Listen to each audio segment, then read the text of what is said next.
Hello friends, welcome back to my YouTube channel. आज हम कर रहे हैं डीएसएसबी मैनेजर का एग्ज़ाम जो कि 30 अक्टूबर 2025 को हुआ था, थर्ड शिफ्ट में उसका English part. Let's get started. और ये केवीएस और एनवीएस के लिए भी इम्पोर्टेंट होने वाला है क्योंकि आर्टिकल्स, वन वर्ड सब्स्टिट्यूशन ये चेंज नहीं होते हैं। ये पैराग्राफ जो आता है वो कॉम्प्रिहेंशन चेंज नहीं हो सकता है वो। चलो लेट्स गेट स्टार्टेड। हाँ, एक और बात, इस पेपर में 50 क्वेश्चन आए थे, 20, 15 एंड 15 करके। तो आज हम पहले 20 कर लेते हैं, नेक्स्ट 30 क्वेश्चन नेक्स्ट वीडियो में करेंगे। चलो, question number 1, select the most appropriate article to fill in the blanks. If no article is required, select no article required. It was dash honour to receive the award. देखो, है तो H से start हो रहा है but इसकी sound देखो, मैंने आपको बताया जो वोवल्स होते हैं ए ई आई ओ और यू, इनकी साउंड देखी जाती है तब एन लगता है। ठीक है, वर्ड के आगे भी लगता है बट उनकी साउंड जरूर देखी जाती है। ऑनर लिखा है, ऑनर, तो ओ की साउंड आ रही है इसलिए यहाँ पे आ जाएगा एन। तो आंसर क्या हो गया? Option number 1 is the correct answer. It was an honour to receive the award. Question number 2, select the most appropriate conjunction to fill in the blanks. Rahul studied hard dash he pass the exam. उसने study बहुत, मतलब hard करी, बहुत ज़्यादा करी ताकि वो पास हो जाए या वो पास हो गया इसलिए। तो देखो, येट और बट किसके लिए यूज़ होता है? येट और बट ये कॉन्ट्रास्ट के लिए यूज़ होता है। मतलब जब हमारे को कुछ अपोजिट बात बोलनी होती है कि उसने हार्ड स्टडी हार्ड की बट फिर भी वो फेल हो गया, अगर ऐसा होता तो येट या बट आता। बट यहाँ पे तो बोल रहे हैं ना उसने एग्ज़ाम पास कर लिया, तो he studied hard so he pass the exam. तो हमारा आंसर क्या हो गया? Option number 4 is the correct answer. Question number 3. The following sentence has been split into segments. One of them may contain a spelling error or a grammatical error. Select the segment that contains the error for the given option. If there is no error, select no error as the answer. Everyone in the family was really surprised on the price of food in restaurants on our holiday. देखो, everyone in the family, ठीक है, was really surprised on the price of the food आएगा या at the price? जो food का price है उस पर सरप्राइज हुई ना, तो यहाँ पे क्या आएगा? एट। तो आंसर क्या हो गया हमारा? बी वाले में रॉन्ग है। Option number 3 is the correct answer. Question number 4, select the most appropriate article to fill in the blanks. If no article is required, select no article required. People who partake in gaming should be mindful of dash amount of time they spend on gaming activities, particularly when it leads to exclusion of other daily activities. तो देखो यहाँ पे क्या आएगा? एक आपने सुना होगा the amount of time. The amount of time ये एक स्पेसिफिक मेजरेबल और क्वांटिटी है ना। Amount of time measurable quantity है हम, इसलिए यहाँ पे आएगा द। आई होप आपको ये वीडियो, मतलब आपको अगर कोई भी डाउट है तो आप हमसे जुड़ सकते हैं @mathsps1 टेलीग्राम चैनल पे। Question number 5, select the most appropriate option to fill in the blanks.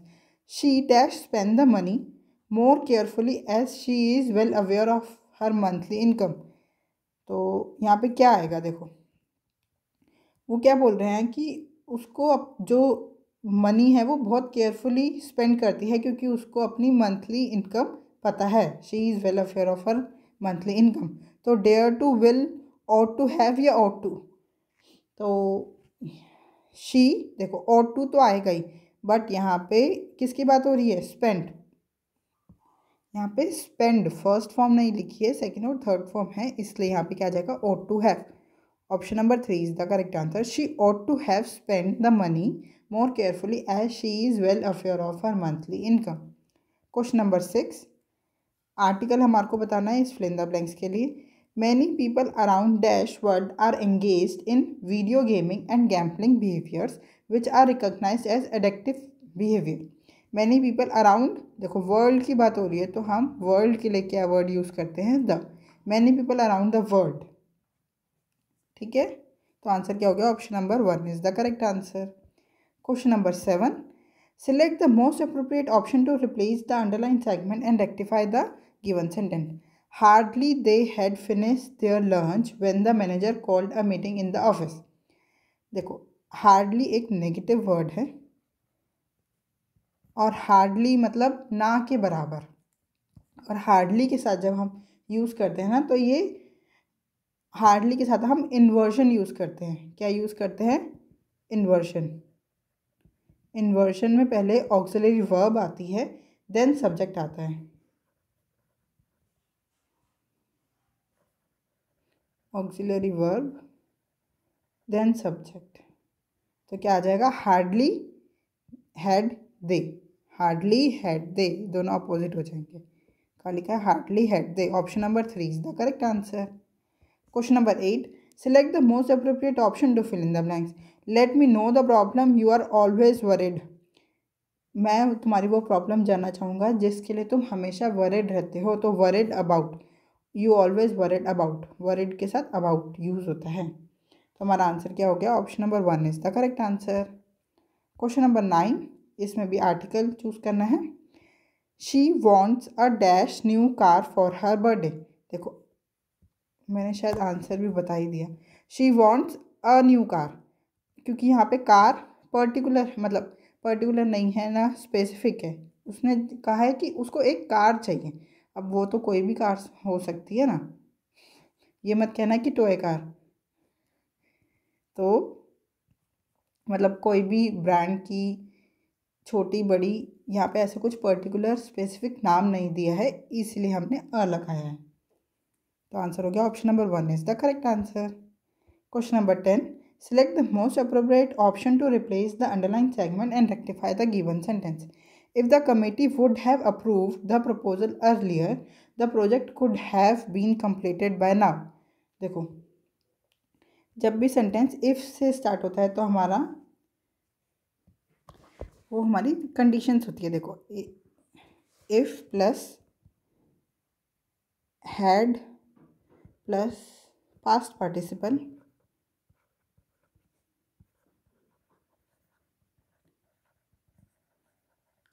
और यहाँ पे हो could,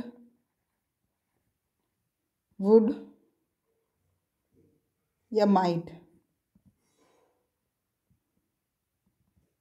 have plus past participle, ये 3 कंडीशन होती है। मैं आपको बस यही वाली बता रही हूँ जो अभी क्वेश्चन में यूज़ हुई है। आगे किसी और क्वेश्चन में यूज़ होगी तो मैं आपको तीनों एक्सप्लेन कर दूँगी, बट कहीं कंफ्यूज ना हो जाओ। इसलिए क्या होता है, देखो हमारे को इस चीज़ में एरर पूछा है तो हम ये देखेंगे क्या लिखा है, कुड हैव बीन कंप्लीटेड। तो कुड ये रहा, हैव पास्ट पार्टिसिपल। कल तो हमारा क्या आंसर आ जाएगा? हैड और approved, had approved. Option number 3 is the correct answer. If the committee had approved the proposal earlier, जो पहले the project could have been completed by now, अगर पहले कमेटी प्रपोजल अप्रूव कर देती तो अभी तक प्रोजेक्ट कंप्लीट हो जाता। तो हमारा आंसर हो गया option number 3 is the correct answer. अब इस मतलब जो हम 20 क्वेश्चन कर रहे हैं उसमें अब 2 पैसेज है, फटाफट उन 2 पैसेज को कर लेते हैं। सबसे पहले कॉम्प्रहेंशन करते हैं तो क्वेश्चन पढ़ते हैं। क्या है? Which craft is mention as originating from Lucknow. Question number 12 क्या है? Which initiative is mention in the passage to support handicraft. Question number 13, select the most appropriate title of the given passage. Question number 14, what can be inferred about the role of craft fairs. देखो जो inferred जो word होता है ना, उसका मतलब होता है आपको अपने आप मतलब सोचना है। आपको पैसेज में ये लाइन कहीं पे भी नहीं मिलेगी। आपको पैसेज पढ़ के अपने आप जो सही लगे, सबसे सही मीनिंग निकले, वो आपको चूज़ करना है। Question number 15, select the most appropriate antonym of the word revitalise as used in the given passage. Revitalise का आपको मतलब पता होना चाहिए, तो होता है to give new life, energy और स्ट्रेंथ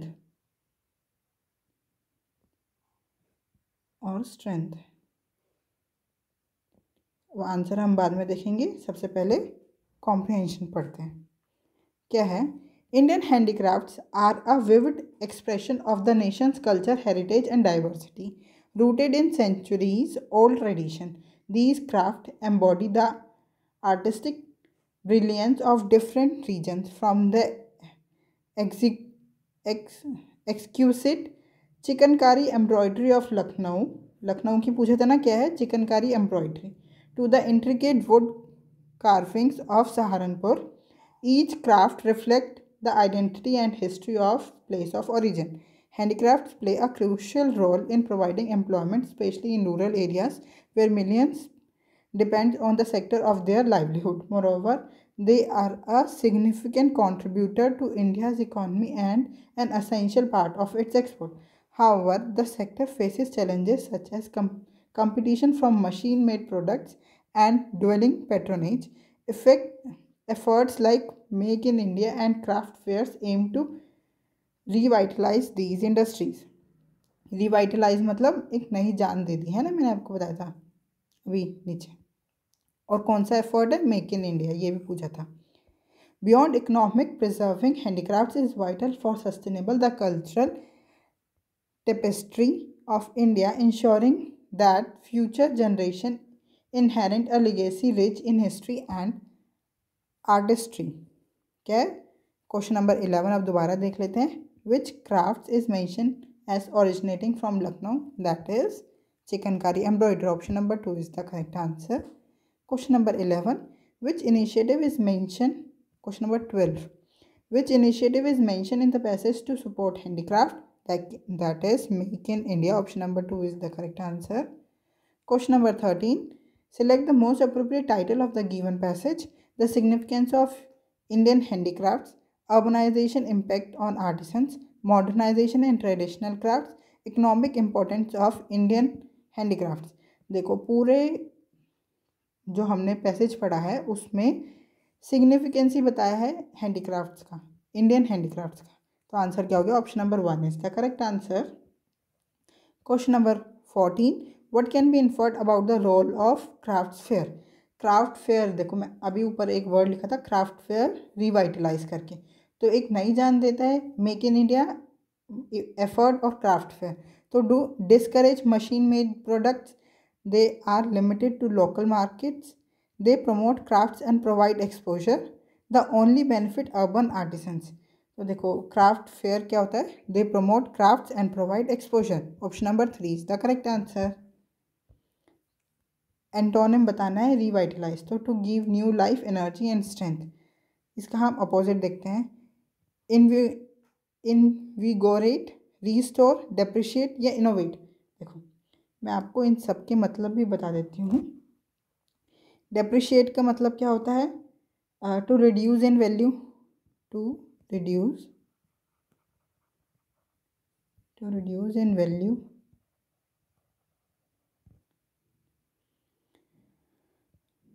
और इनोवेट का क्या मतलब होता है, to create something new, to create something new. Invigorate का क्या मतलब होता है, रीस्टोर, इनविगोरेट और रीस्टोर। इनविगोरेट और रीस्टोर का क्या मतलब होता है, टू एनर्जाइज। एक मिनट, इन दोनों का सेम ही मीनिंग होता है, टू एनर्जाइज। तुम्हारा रिवाइटलाइज का अपोजिट क्या होता है, टू गिव न्यू लाइफ और टू रिड्यूस इन वैल्यू या to reduce value. Option number 3 is the correct answer. अब एक और पैसेज आ गया, सबसे पहले क्वेश्चन पढ़ लेते हैं। What is the main objective of the passage. Question number 17, which of the following is incorrect according to the passage? What was the assumption that was challenged by Cassini's data? Question number 19, what can be inferred about the possibility of life beyond Earth from the example of Enceladus? Question number 20, select the most appropriate antonym of the given word emerge. Emerge का मतलब क्या होता है, to come out or to become visible, to come out or become visible.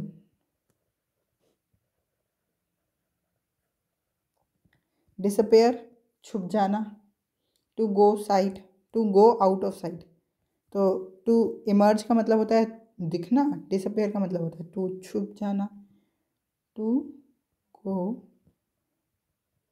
Out of site.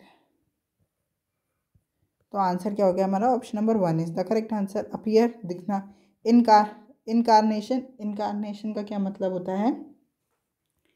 Incarnation का मतलब होता है when something become real और टेक अ विजिबल फॉर्म। तो हम रिलीजन में, एक मैं आपको एग्जांपल देती हूँ, जैसे रिलीजन में, तो रिलीजन में इनकारनेशन का मतलब क्या होता है कि God coming to earth in human form. I hope आपको अब समझ में आ गया होगा इनकारनेशन का मतलब। मैं यहाँ लिख देती हूँ, when something becomes real or takes a visible form। Protest मतलब प्रोटेस्ट करना। अब कुछ रॉन्ग होते हुए आप देख रहे हो तो उसके अगेंस्ट आप जो प्रोटेस्ट करते हो या बोलते हो उसी को ही प्रोटेस्ट कहते हैं। अब हम फटाफट पैसेज पढ़ते हैं पहले अपना। It is accepted that planets and moons have existed since the beginning. Rings and moons are considered relatively new, which is especially interesting because one of Saturn moons in Enceladus, Enceladus का बात हो रही थी ना, वो क्या है? Saturn का एक moon है, is thought to be the most promising site for life in the solar system. If Enceladus is both young and harbors life, that life must have developed quickly. This is also believed to have been the case on Earth.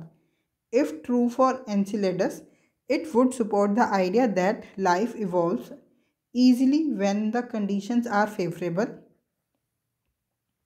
Saturn rings are thought to be young because they are bright. The solar system is filled with dark comet dust, which could quickly coat anything old, leaving Saturn rings, which Cassini revealed to be over 90% of water ice. Out of this picture is impossible. The brighter the rings, the faster they would be darkened by dust.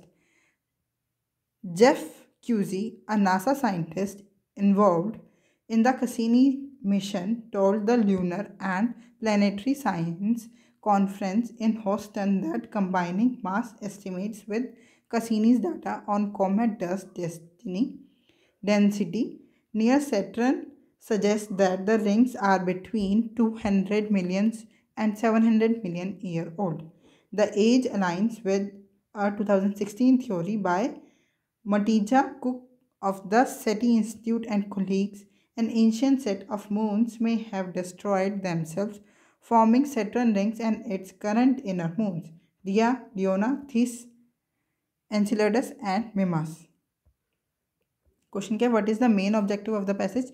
To prove that the rings and moons of Saturn have been there since its immemorial, to demonstrate the pivotal patterns of the rings and moons with the help of demonstration, to appreciate Saturn rings and moons in terms of their beauty, finer structure, and celestial drama, to support the view that Saturn rings and moons are recent creations. तो हमारा answer क्या है? देखो यही बताया कि Saturn moons और rings एक recent creation है। Option number 4 is the correct answer. Question number 17, incorrect according to the passage. Thetis and Dione are not older than 100 million years. There had never been favorable conditions on Saturn moons for evolvement of life. देखो never been favorable conditions, उन्होंने कहा कि Saturn moons पे, Enceladus पे हो सकती है, तो यही गलत हो गया। never been favorable conditions passage में है कि एनसिलेडस पे लाइफ फेवरेबल हो सकती है, तो answer option number 2 is the correct answer. Question number 18, what was the assumption that was challenged by Cassini's data? All big things in the solar system have been around since the beginning. Existence of life on Earth was there even when Saturn rings were being formed. Saturn rings system is composed mostly of water ice. formation of new celestial bodies can take place from the destruction of old ones. All big things in the solar system. Yes, option number 1 is the correct answer कि कसीनी के data को क्या challenge कर रहा कि all big things in the solar system have been around since the beginning. Question number 19, क्या inferred करेंगे हम beyond earth from the example of Enceladus. If life exist on Enceladus it likely formed quickly, suggesting that life may easily develop when conditions are right। हाँ, एक तो यही हम infer करेंगे क्योंकि उन्होंने बोला है कि मतलब ऊपर पैसेज में ये लिखा हुआ है कि अब कहाँ गया, देखो यहाँ लिखा है if true for Enceladus it could support the idea that life evolves easily when the conditions are favourable. Life on Enceladus would have been evolved over billions of years like on Earth। नहीं, Enceladus and Earth had identical conditions for life to evolve। Life cannot exist on moons like Enceladus due to harsh condition। ये तो बिल्कुल ही गलत हो गया। Option number 1 is the correct answer. Question number 20 हम पहले ही कर चुके हैं, इमर्ज का एंटोनिम डिसअपियर। और जो नेक्स्ट 30 क्वेश्चन है 15 एंड 15 वो हम नेक्स्ट वीडियो में करेंगे। आई होप आपको ये वीडियो अच्छी लगी हो और समझ में भी आई हो। अगर आपको कोई भी डाउट है तो आप हमसे जुड़ सकते हैं @mathsps1 टेलीग्राम चैनल पे। Thank you, keep learning, keep practising.